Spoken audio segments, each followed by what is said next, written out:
¿Qué tal? ¿Cómo les va? Bienvenidos. Hoy estamos dando inicio a este nuevo ciclo, Agroclima. Los invitamos a partir de ahora a compartir esta nueva experiencia en televisión. La tierra, el aire, el agua y el fuego son los 4 elementos. Hoy nos vamos a estar ocupando de uno de estos elementos vitales. Específicamente vamos a hablar del suelo. Tuvimos una entrevista muy interesante con el ingeniero de INTA, Ricardo Pagani, quien en principio, para introducirnos en el tema del suelo, nos cuenta un poco cómo se formó nuestro suelo, cuáles fueron los elementos que han permitido que tengamos un suelo tan benigno. Compartimos esta primer parte de la entrevista. Bueno, si queremos hablar del origen de los suelos pampeanos, nos tenemos que remitir a millones de años para atrás, donde teníamos unas sierras de Córdoba que eran bastante más altas y teníamos los Andes en pleno plegamiento y ascenso. A partir de ese entonces, vientos que eran predominantes del oeste fueron erosionando toda la sierra, especialmente las sierras cordobesas, que son las que hicieron el mayor aporte del material que tenemos en esta zona. A punto tal de que siempre decimos, nos vamos hacia el oeste, los suelos son más arenosos, nos vamos hacia Entre Ríos, los suelos son muy arcillosos, y eso tiene que ver fundamentalmente con que si tiramos un puñado de tierra al viento, lo primero que cae es el material grueso, que fue cayendo cerca de la sierra, el material intermedio, que es en la zona donde estamos nosotros, y la arcilla, que es lo más finito, fue cayendo más lejos de la zona donde se originaba. Así nos da un gradiente de suelos muy arenosos hacia el oeste, a suelos muy pesados, arcillosos, ya sobre la provincia de Entre Ríos. Todo ese material se fue depositando de una manera irregular y apoyado sobre basamentos de roca que tenían su movimiento. También por eso nosotros estamos acá en la zona de la Pampa ondulada, que en realidad en la época antes del Cuaternario sufrió resquebrajaduras y ascensos y descensos en forma de baldosa, se dicen los geólogos, y por eso tenemos zonas con lomas, zonas con bajo, zonas con un relieve bastante típico de esta zona. Esto después se fue rellenando con todo el material que venía volando de la zona de las montañas. Eso es el material originario de nuestro suelo. Sobre eso después actuó todo lo que es el clima.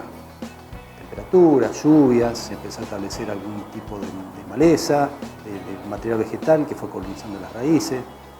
Hubo todo un proceso por el cual ese material originario, que era arena, arcilla y limo, se fue transformando en nuestro suelo. Un papel importante lo cumplió el aporte de materia orgánica que se generó a partir de toda la cubierta vegetal que se fue formando en eso. También tenemos que tener en cuenta que es una zona que fue muy generosa en cuanto a cantidad y calidad de precipitaciones, entonces todo ayudó a que estos suelos se formen con la característica como los conocemos, que son suelos profundos, ricos, con buena fertilidad. Continuamos también con la entrevista que realizamos con Ricardo Pagani, a quien desde ya le queremos agradecer muchísimo. Y avanzando un poquito más en el tema del suelo específicamente, le pedimos a Ricardo una definición en cuanto al suelo, cómo lo podemos definir, y también a lo que se llama el perfil de suelo, cómo es esta medida, digamos, por qué se denomina perfil de suelo, y él nos respondía de esta manera. Nosotros definimos al suelo como el material donde nos apoyamos, que a diferencia de un piso, el suelo tiene mucha vida dentro. ¿Está? Entonces, el suelo pampeano originario es un suelo de mucha vida, pampeano de la pampa húmeda, no de la provincia de La Pampa. Un suelo con mucha vida, con mucha micro y mesofauna. El perfil de suelo en realidad es un artilugio para describir suelos, que en realidad no es más ni menos que hacer un corte en el suelo y describir qué es lo que vemos, desde el punto de vista físico y desde el punto de vista químico y desde el punto de vista biológico. Nuestros suelos, y hablando, digamos, ahora consideramos como suelo de la profundidad del suelo hasta donde empieza a aparecer el material originario que no sufrió la transformación que hablábamos antes de clima y vegetación. ¿Está? Nuestros suelos son profundos, tienen desarrollo de más de 2 metros de profundidad con características de suelo, o sea, material transformado, Y obviamente la parte más rica está en la fracción superficial. Para los estudiosos del suelo, el perfil lo dividimos en horizontes, el horizonte A, que es el horizonte superficial, que de manual se define como el horizonte donde hay acumulación de materia orgánica. Tiene una fuerte diferenciación. El horizonte B es un horizonte de transición, caracterizado por una acumulación de arcillas, fundamentalmente, porque todo ese proceso de clima que hablamos antes hizo que las arcillas fueran lavando con el escurrimiento del suelo. Y tenemos el horizonte C, que es el material más rudimentario. Bueno, ahora sí nos venimos ya directamente a la actualidad. Continuamos con Ricardo Pagani. Nosotros lo que le quisimos consultar específicamente en este segmento de la entrevista, ¿cómo están nuestros suelos hoy? Porque bueno, ya venimos de muchos años de una agricultura que sabemos que va consumiendo recursos del suelo y nos parecía interesante poder tener un panorama acerca del estado general de los suelos de nuestra región. Esto nos decía Ricardo. Para un suelo típico de nuestra zona, estamos teniendo un horizonte A un tanto disturbado porque venimos con más de 150 años de agricultura, donde hasta hace 20 años la agricultura se basaba en la remoción fuerte del suelo, los primeros 20 centímetros del suelo, lo cual generó intercambio con las partes superiores del horizonte B, pero también mucha pérdida por erosión. Buena parte del suelo fértil, rico que teníamos, fue parar vía de escurrimiento abajo, probablemente al río, si no llegó al mar. ¿Está? Pero si nos vamos a un suelo prístino, que podemos encontrar capaz que en los cascos de las estancias, suelos que no fueron disturbados por mucho tiempo, nos podemos encontrar con un horizonte A generoso de 18, 20, hasta 22 centímetros de profundidad, un horizonte con muy buen desarrollo, con una muy alta acumulación de fertilidad, con buena acumulación de materia orgánica. Los niveles originales de esta zona están entre 5, 6, 7% de materia orgánica. Ahora estamos hablando de niveles de la mitad de eso. ¿Sí? En vez de 5 estamos hablando de 2,5, 2,7 como suelo bueno, y algunos están más a 2,2. Bien, para ya ir casi buscando el final de esta jugosa entrevista que tuvimos con Ricardo Pagani, no podíamos dejar de consultarle con respecto a lo que es la labranza, ¿sí? O sea, específicamente lo que era el método tradicional de labranza versus lo que es actualmente la siembra directa. Cómo ha impactado este cambio, esta nueva forma de poder implantar. Y bueno, a propósito de esto, nos daba unas definiciones muy interesantes, vamos a escucharlo con mucha atención. Antes hablamos de sistemas de labranza tradicionales que se basaban fundamentalmente en la pasada de implementos como el arado de disco, el arado de reja. Esos suelos en ese momento eran necesarios esas labores porque esa exposición al aire de todo el perfil del suelo producía una mayor oxidación de la materia orgánica, por eso la materia orgánica fue bajando,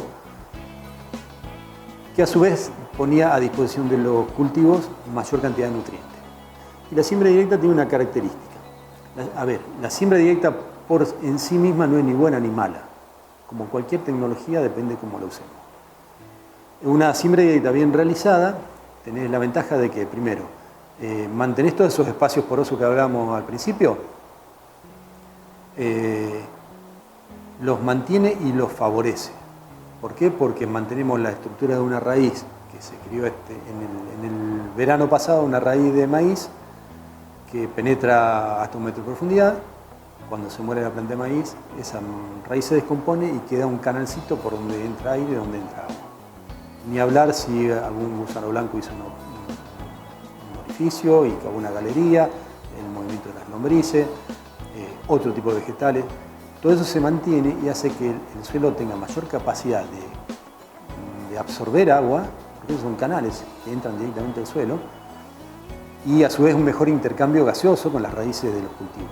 Que las raíces de los cultivos, de todos los vegetales en realidad, salvo los que están adaptados a condiciones de anegamiento, como los hay, pero la mayoría de los cultivos que tenemos en nuestra zona necesitan suelos con buena aireación. Por eso en años que son muy llovedores y durante mucho tiempo tenemos sectores de algún lote que están con mucha agua, con la napa muy arriba, el rendimiento cultivo se cae. Entonces, la siembra directa tenemos la ventaja que mantiene el espacio poroso, no alteramos la estructura del suelo, se quema mucho menos materia orgánica o, en los casos de los lotes bien manejados, incorporan materia orgánica al suelo. Con una salvedad, esa incorporación de materia orgánica al suelo se produce de la misma manera que se producía naturalmente y que es en los primeros centímetros y después se va incorporando despacito para abajo por el arrastre de las lluvias, por la presencia de raíces más abajo. Pero es un proceso bastante parecido al que se dio en la naturaleza. Como contrapartida, no tenemos esa explosión de fertilidad que tenemos cuando pasamos un implemento de labranza. Por eso ahora somos más dependientes del aporte de algunos nutrientes, especialmente nutrientes como el nitrógeno, a través de otra manera. La manera más fácil, ¿cuál es? Comprar un fertilizante nitrogenado y agregarlo. En este momento se están difundiendo otro tipo de prácticas, como es hacer cultivos de servicio en base a algunas leguminosas, como puede ser la vicia, que tienen la misma propiedad que tiene la soja, de tomar el nitrógeno del aire, que a las plantas no les sirve.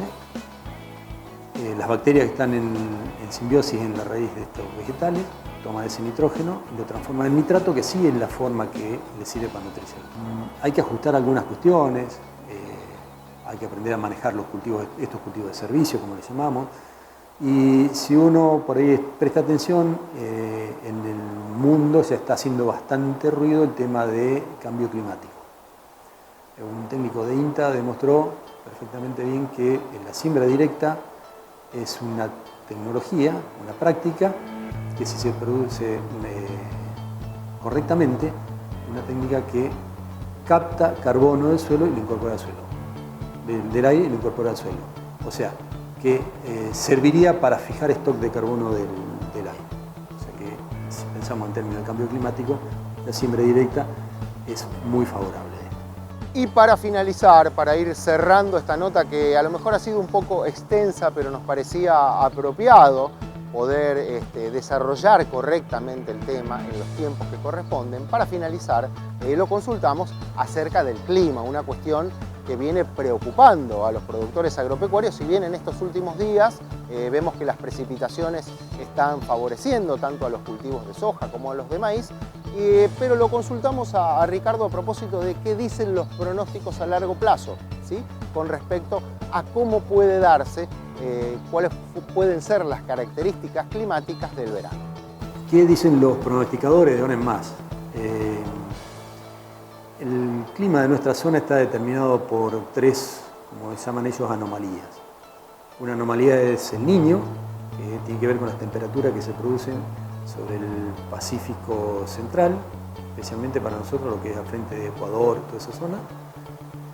Del otro lado, en el Atlántico, tenemos el anticiclón del Atlántico, que es una zona de viento que tira vientos cálidos y húmedos del Atlántico hacia el continente, en función de que esté más al norte o más al sur, o más fuerte o más débil, nos va a influir sobre la cantidad de lluvia. Y después los pulsos de aire frío que vienen del lado sur del Antártico. El año pasado, que fue un año de lluvia extraordinaria, y el anterior se dieron que teníamos una condición de Niño que nos favorecía la lluvia, la entrada de aire húmedo desde el norte de Brasil, digamos, desde el oeste de Brasil. Teníamos el anticiclón del Atlántico que estaba muy fuerte y muy al sur y nos mandaba vientos cálidos y húmedos que entraban desde la parte sur de Brasil, del lado del este, y los pulsos de aire frío que venían cada 4 o 5 días, lo cual determinaba lluvias importantes. ¿Qué pasó? En este momento tenemos el efecto Niño en neutro, no nos juega ni a favor ni en contra, está ahí. El anticiclón del Atlántico está muy suave, no está jugando. Sí tenemos la entrada de aire frío, que vemos cada 4 o 5 días, tocan 2 noches frescas. Esa es la entrada del aire frío, que eso es bastante constante.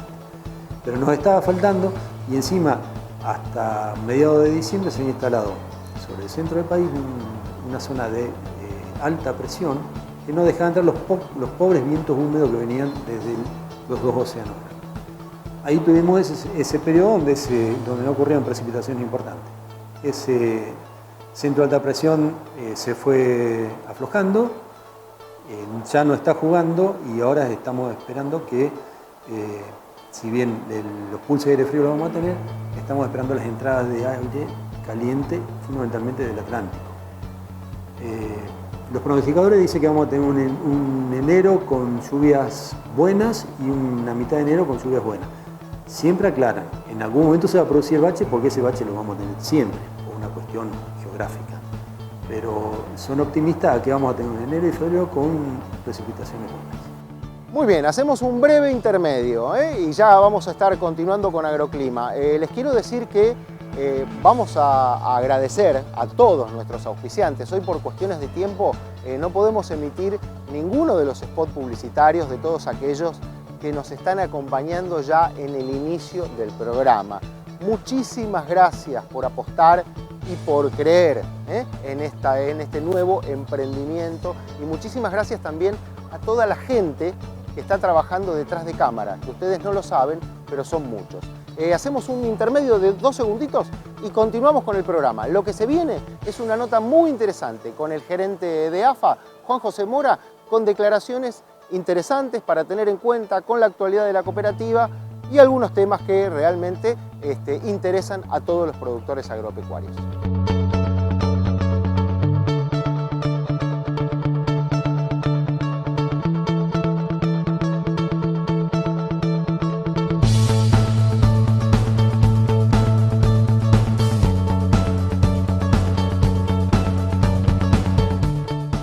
Y ya estamos comenzando en este segundo bloque. Como les había comentado, tuvimos un diálogo muy ameno, muy interesante con el gerente de AFA, Juan José Mora. Uno de los primeros temas que abordamos tiene que ver con el balance de lo que fue el año 2019 para la cooperativa. Con respecto a este tema, esto nos decía Juan José Mora. Un poquito hablar de este 2019, donde la cooperativa, la verdad que ha redondeado un muy buen año. Hace ya prácticamente 2 años que AFA empezó con un plan de modernización donde básicamente se tomaron diferentes decisiones. Una de ellas es la regionalización de centros primarios. Antiguamente la cooperativa estaba formada por 26 centros primarios, hoy está compuesto por 7 regionales y 10 centros primarios. ¿Qué se logró con esto? Mejorar la eficiencia de la estructura, bajar costos, en una época donde era imperioso hacerlo de esa manera. También estamos muy contentos porque se ha cerrado un muy buen ejercicio económico. La cooperativa ha cerrado un balance al 31 de octubre del 2019, cuyo número ronda los 1.236 millones de pesos. Y no es solo eso, sino que también viene acomodando su situación financiera, bajando terriblemente la deuda en dólares, tanto la deuda bancaria como la deuda comercial. Así que estamos muy contentos, la verdad que en un escenario donde varias empresas del sector se la vieron muy complicadas, nosotros seguimos vigentes más que nunca y con una cooperativa totalmente solvente. La cooperativa AFA, como todas las cooperativas, tienen un contacto muy directo con el productor, es constante, es permanente. Y quisimos conocer, a través de la palabra directa, en este caso del gerente de AFA, cómo está el ánimo de los productores. Esto está vinculado directamente con los cambios que se han producido y específicamente un tema que preocupa e interesa, digamos, son las retenciones, esta suba en las retenciones. Porque bueno, los productores han sembrado con unas condiciones y ahora tienen otras. Y otro de los temas también, que quisimos conocer su opinión, es con respecto al tipo de cambio. ¿Cómo está ese tipo de cambio? ¿Está bien? ¿Está un poquito atrasado? ¿Qué mirada tienen ellos con respecto a esto? ¿Qué le dicen los productores? Y la verdad que es muy interesante, vale la pena escucharlo. A ver, el tema de esta suba de retenciones, esta emergencia económica, volvemos a lo mismo de siempre. O sea, el Estado vuelve a atacar de nuevo a los sectores productivos, cual la cooperativa indudablemente está conformada por productores asociados, y vemos que de parte del Estado no hay ajustes en la medida de lo que le piden al sector productivo. La verdad que eso es lo mismo de siempre. Los productores chicos indudablemente y medianos se van a ver muy afectados con esta medida. Nosotros estamos viendo un tipo de cambio que pensábamos que para esta época iba a tener otra movilidad, lo estamos viendo muy pisado y bueno, indudablemente las rentabilidades van a ser otras para el productor, donde va a tener que volver a sacar sus costos, va a tener que renegociar alquileres seguramente para poder seguir vigentes en el mercado. Y lo mismo le está pasando a la cooperativa. La cooperativa, en realidad, al tener un tipo de cambio pisado, sus costos van incrementándose, con lo cual la rentabilidad también se puede llegar a ver afectada, pero ya te digo, estamos hablando de una cooperativa hoy prácticamente dueña de su negocio, con una posición financiera muy importante y con un nivel de actividad también muy importante. La estructura de costos también es una parte fundamental, tiene que ver con el combustible, con el costo de la electricidad. Sabemos que AFA tiene varias unidades de negocio y la verdad que bueno, es un tema que hay que manejarlo con los números muy finitos. Además de este tema, también nos interesó conocer cómo viene AFA en cuanto al desarrollo de las distintas unidades de negocio. Una que nos interesa a nosotros particularmente tiene con el valor agregado, con algo que se viene pregonando hace mucho tiempo, esto de agregar valor al grano. Sabemos que AFA, entre las varias unidades de negocio que tiene, ha logrado empezar a producir alimentos que son conocidos y bueno, quisimos tener un panorama general en ese sentido y esto nos decía Juan José Mora. Bueno, a ver, la cooperativa tiene, como vos bien dijiste, varias unidades de negocio. O sea, en cada unidad de negocio las cosas impactan de manera diferente. Nosotros este año, en el 2019, en acopio crecimos un 35% en toda la cooperativa. Y en venta de insumos crecimos un 25%, por ejemplo. Hay unidades de negocio que el número es más finito, esa es la realidad, donde vos constantemente tenés que ir monitoreando el operativo de cada una de ellas para poder medirla de una manera más eficiente. Indudablemente todos estos aumentos de combustibles y demás, el costo de energía, nosotros hoy mirábamos con los ingenieros de metalurgia el costo de mantenimiento y de energía que tienen las plantas de AFA, la verdad que los números asustan. Pero bueno, estamos tratando de amortiguar, digamos, todos esos costos siendo un poquito más eficientes. Bueno, desde hace unos años, Agricultores Federados Argentinos tomó la decisión de dar valor agregado a la producción de sus asociados. O sea, el primer agregado de valor importante de la cooperativa fue la aceitera, que está ubicada en Los Cardos, y de ahí fue el desarrollo de todas las otras unidades de negocio.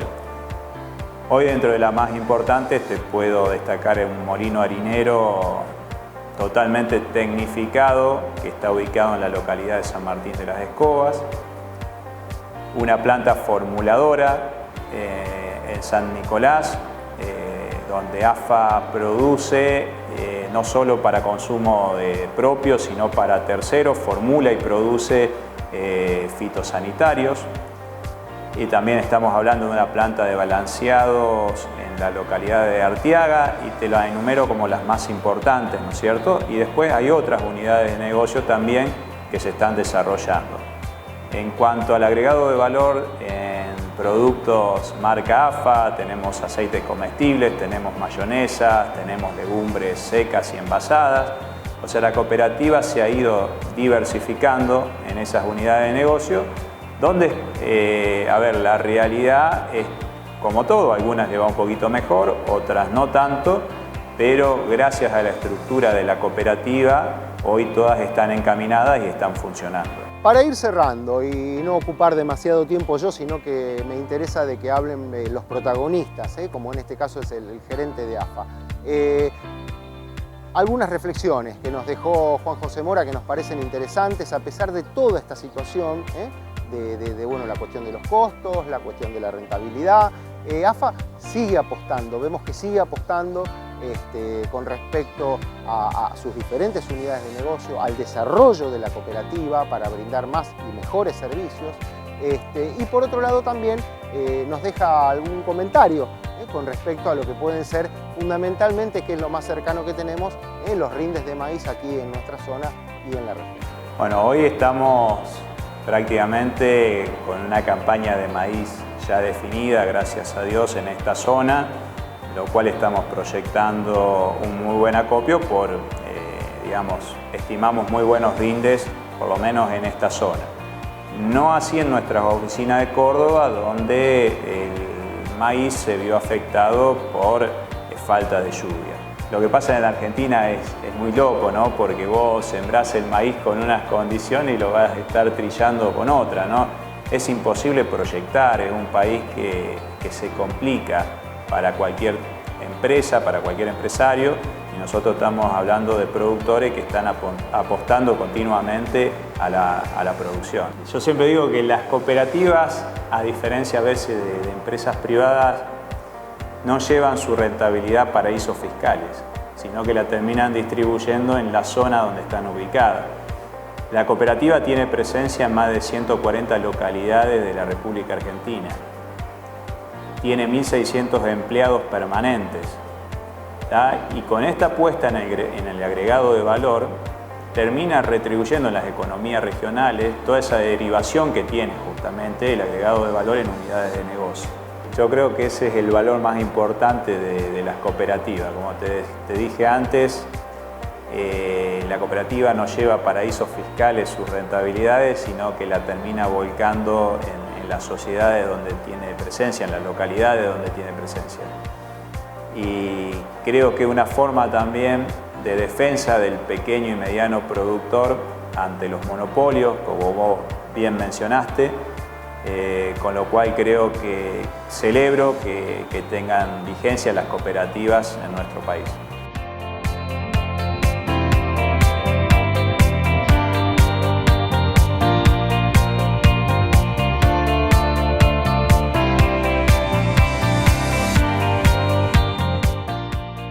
Estamos llegando ya al final de este segundo bloque de Agroclima. Desde ya, que nuevamente les repito, les quiero agradecer muchísimo a todos los auspiciantes que nos van a acompañar, que nos están acompañando por cuestiones de tiempo. No hemos podido emitir los spots publicitarios, ya lo vamos a hacer la semana que viene. También les cuento de que vamos a tener una fuerte presencia en las redes sociales, porque esto nos va a permitir, además de tener mayor difusión, poder ir actualizando los contenidos. Este es un programa semanal y muchas veces suceden cosas durante la semana, cambios, movimientos. Hay quienes quieren comunicar determinadas cuestiones y esa es la ventaja de las redes sociales que nos permiten esta actualidad. Así que vamos a tener una muy fuerte presencia ahí. Por otro lado, les comento de que el programa no solamente se emite aquí en la ciudad de Las Rosas, sino que se emite en todo el departamento Belgrano y en otras localidades cercanas también. Todo esto se los vamos a estar comunicando debidamente, con horarios y todo lo demás, a través de, como yo les decía anteriormente, de las redes sociales. Hacemos un breve intermedio de poquitos segundos y ya venimos con el cierre del programa.